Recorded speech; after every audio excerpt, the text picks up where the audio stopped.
How to fix setup Wizard Ended for Epic Games. Open Task Manager and click Run New Task.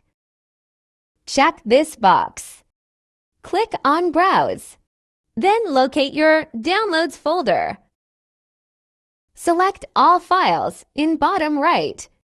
Open your Epic Games installer.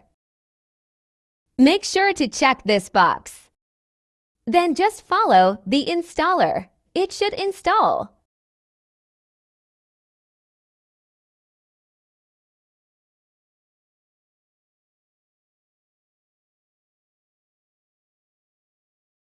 Thanks for watching. Hope I helped.